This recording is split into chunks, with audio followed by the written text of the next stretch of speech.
Was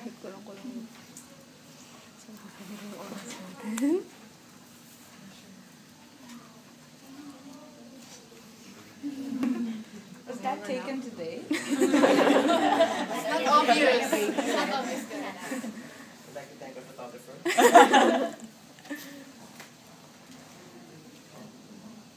Hi, good afternoon, classmates. Good afternoon, Terry.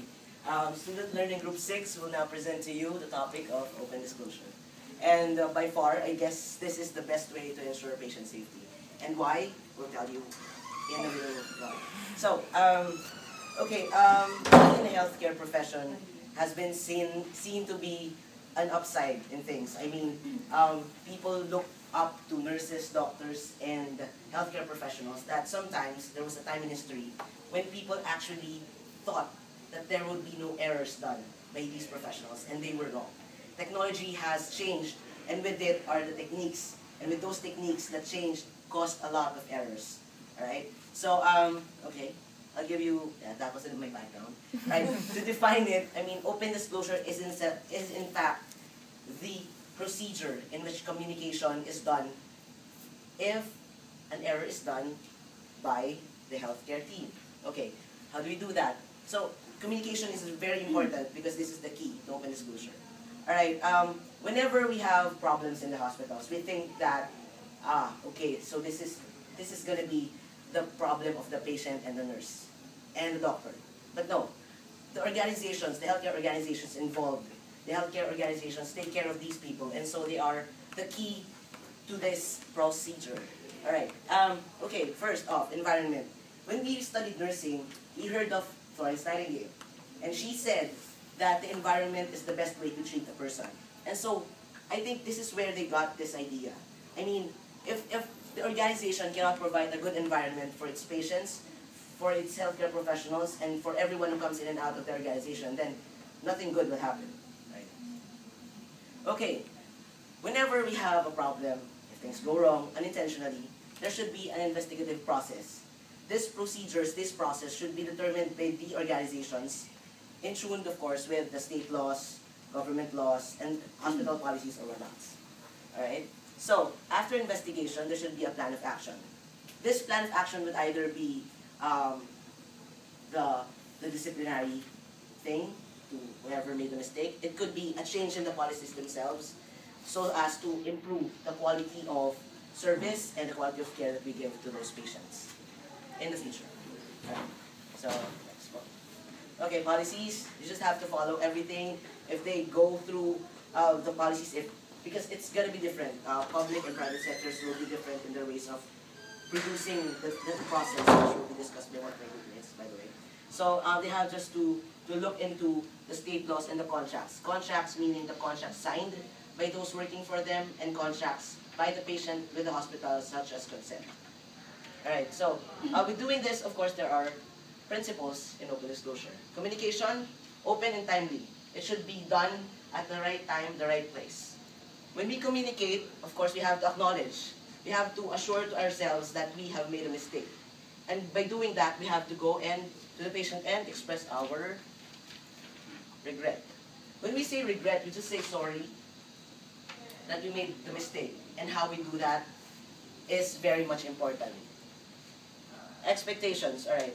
Once we, of course, communicate, acknowledge, yes, I made a mistake. I'm sorry, I made a mistake. Now, expectations are formulated not only by the healthcare professionals, but also by the patient and their significant others. So it's going to be a team effort of everybody involved. Okay? Staff support. This is where we go in.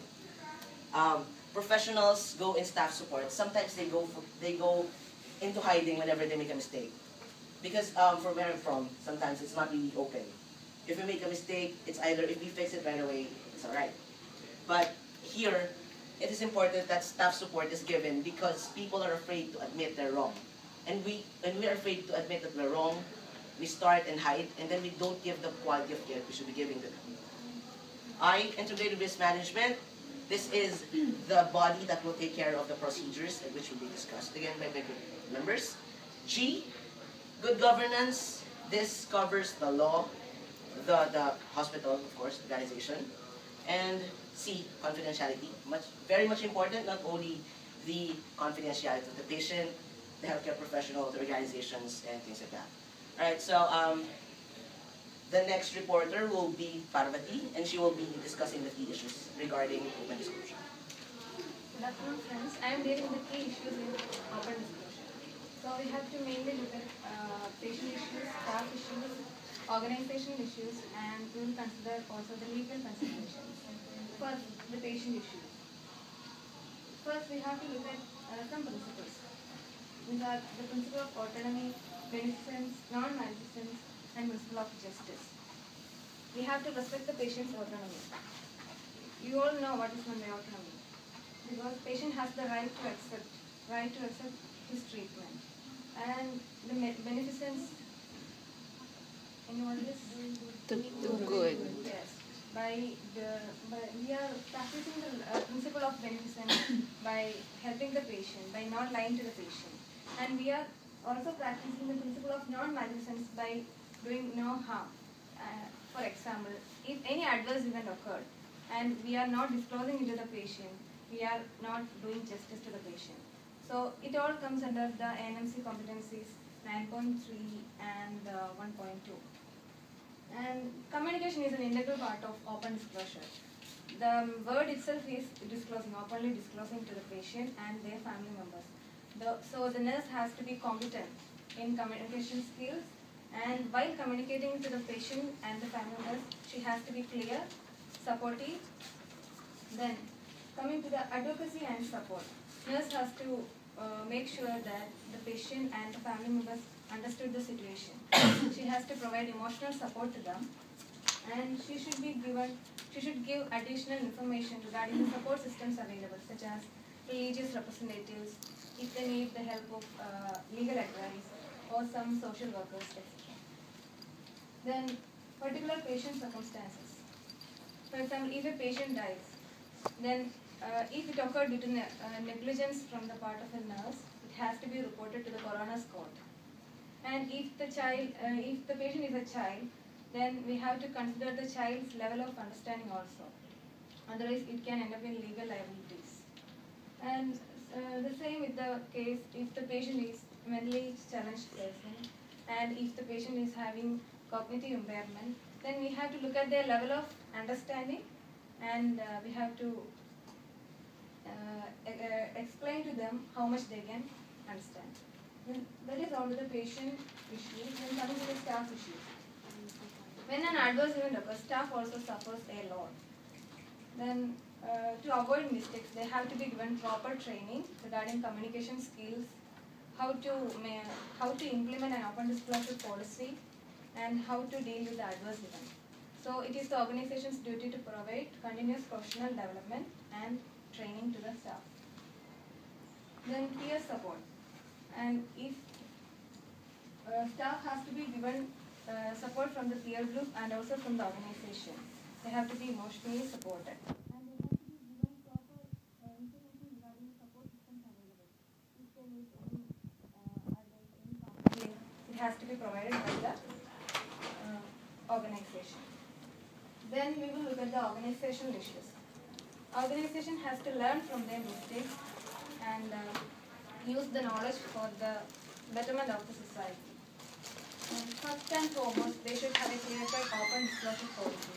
They should plan and implement open disclosure policy well.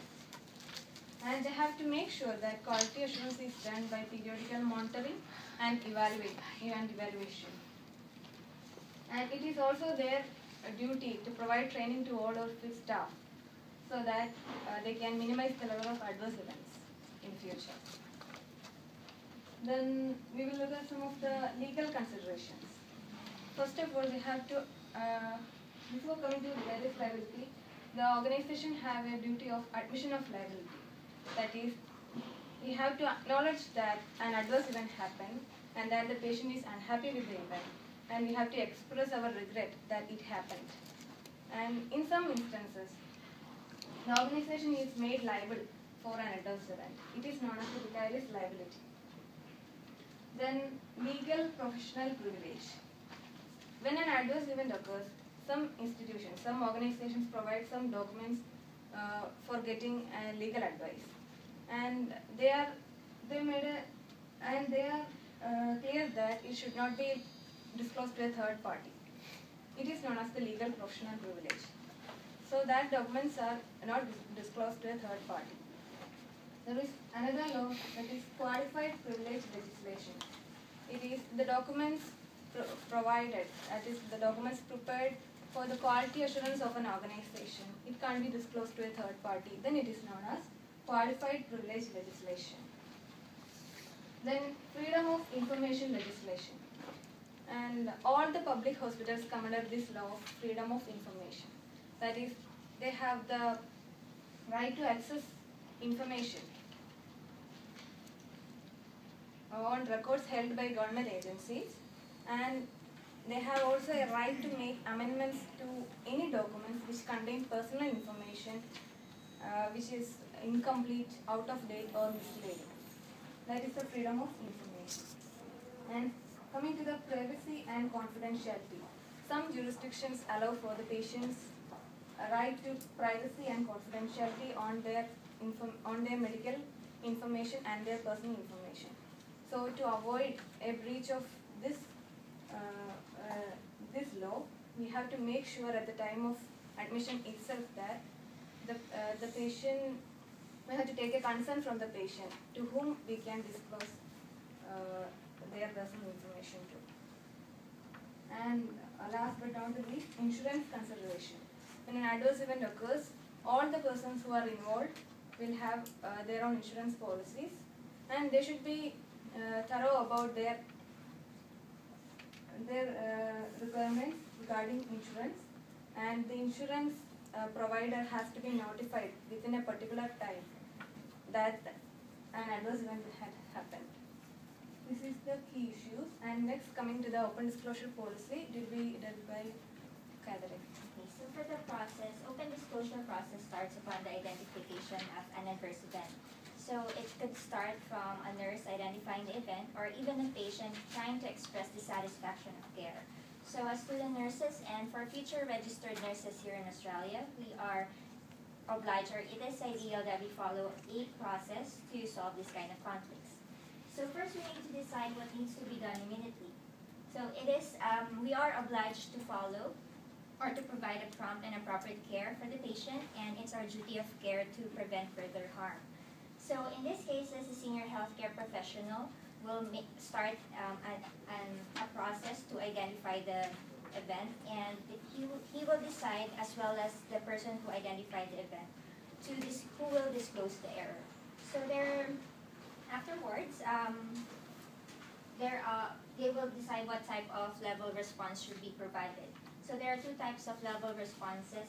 For incidences wherein there is no permanent injury or to a transfer to a higher level of care, this falls under the category of low-level response. So in these cases, the senior healthcare professional and the person who identified the event will actually decide who will disclose the error.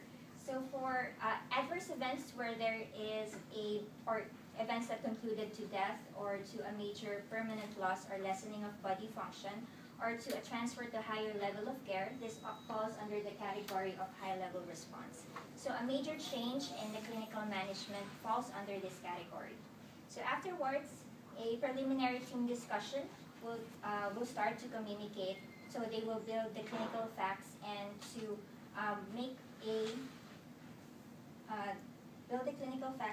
maintain a consistent approach in starting the discussions with the patient. They should consider the legal and insurance issues. And afterwards, they need to decide when errors should be disclosed. So timing is essential, and it is a rule of thumb to disclose the error within 24 hours. But before so, they need to think of the patient's clinical status, think of the patient's privacy and emotional state at that time. Afterwards, they need to decide who is the most appropriate person to disclose the error. So, as I've said, for low-level responses, the senior healthcare professional will decide who will disclose the error. So, in cases wherein it is just a minor incident, a nurse makes a minor adverse event, the nurse herself or himself will disclose the error to the patient. But for high-level responses, the best option is for the senior healthcare professional to disclose the error because they have undergone training for disclosing. And we should also make sure that the disclosure will be level-headed and be able to communicate to the patient in an honest and fair way. So in cases where a junior healthcare professional or a trainee is involved, they are not allowed to disclose the error unless it's a minor incident or if the senior healthcare professional is available for support. So we decide to whom the disclosure will be communicated. So it's obvious that we need to communicate it to the patient or to a family member or to an official representative. But if the patient is a minor, we need to make sure that we disclose the error to a family member or to a surrogate. So what are the components of a disclosure? So it should include the event, the time, the place, the proximate cause, and if it's known, and there should be an assurance that there will be further investigation of the event, and also that there is no recurrence of the harm and that it will not be applied to any other person. And the family also deserves to have an apology, an open and forthright apology. So I'm sorry this happened to you, which is an apology of sympathy, is different from I'm sorry we did this to you, which is an apology of sympathy. So the latter, apology of responsibility, sorry. So the latter is often stated if the practitioner is indeed responsible for the error. So in these cases, we need to be empathetic and we need to understand, willing to understand the patient's concerns, views of what happened. And they should also be informed of further steps that will be applied for the process. So finally, we need to determine what is necessary for proper documentation. Documentation should always have the incident reports and medical records and must be collated for legal purposes. So next is we need to discuss the open disclosure strategies by Diane. Indeed, open disclosure is a complex process. It is a matter of ethical choice for the healthcare professionals to do what is right and what is wrong. There are some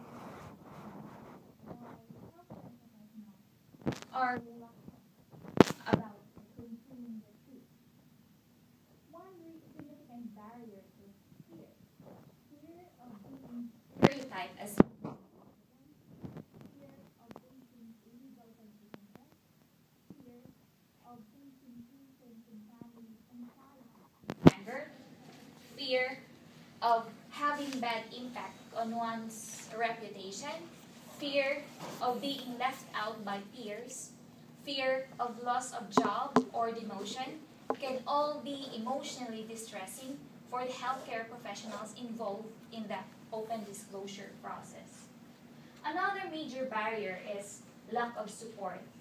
Dysfunctional organization and systems sometimes lack procedures or policies to facilitate the open disclosure process. Flawed systems might create unjust blaming for the healthcare professionals, leaving them fully liable of the committed error. So, unjust blaming, inadequate support, inappropriate punitive acts can give way to fear, hesitancies, and defensiveness in informing patients about medical errors. However, there are strategies that can facilitate the disclosure process. Firstly, organizations should establish a system with clear policies and procedures for open disclosure. This is because of the provider-patient relationship, wherein the healthcare institutions have the responsibility to facilitate the disclosure of information to the patients. In Australia, the Australian Commission on Safety and Quality in Healthcare is the one leading and coordinating improvements in a number of areas relating to safety and quality in healthcare across Australia. This also includes programs for open disclosure. In the US, they have this advocacy organization called Sorry Works, which raises awareness about the importance of disclosing events to the patients. Another is patient support. One of the best practices that the organization should do is to make sure that they have this genuine intention and commitment to help the patient. They must also ensure other patients that they will not be harmed in the same way. Another is staff support. This is very important because the aftermath of the adverse events can be overwhelming for the healthcare professionals. So they must be provided with training, education, services, information in order for them to effectively communicate with the patient. In Australia, they have it was led by the Australian Commission on Safety and Quality in Healthcare. They have these handbooks for the healthcare professionals in order to develop the knowledge and skills in the open disclosure process. So, with this, when we disclose, we can get benefits from it. One would be lower expenses to be paid for liabilities. There was a study that revealed that 98% of the patients wanted some acknowledgement of the errors regardless of whether the error has caused harm to the patients. So, patients may less likely sue if their desire for truth is honored or acknowledged. Another is, when we disclose events, we are improving professional morale. As nurses, based on the ANMC competency standards, we have the duty to fulfill our care. We must respond appropriately when mistakes are done. And we must not only think of ourselves, but we must also think about the welfare of our patients. Another is, when we disclose, of course, we can improve healthcare outcomes, prevent injury, we can provide opportunities to learn from mistakes and prevent recurrences. And most significantly, we can promote public health and safety. And this way, we can gain public trust. So to recap, Healthcare professionals are only humans, and whenever they make a mistake, it's best that we think of their patient safety each and every time. Communication is the integral part of open disclosure process. We have to make sure, we have to note that open disclosure is not made to harm anyone, but for the safety of everyone involved. so in order to comply, or we need to comply to a process in order to solve the conflict. So we just need to follow the what, who, and whens of the process so that we'll be able to solve the conflict.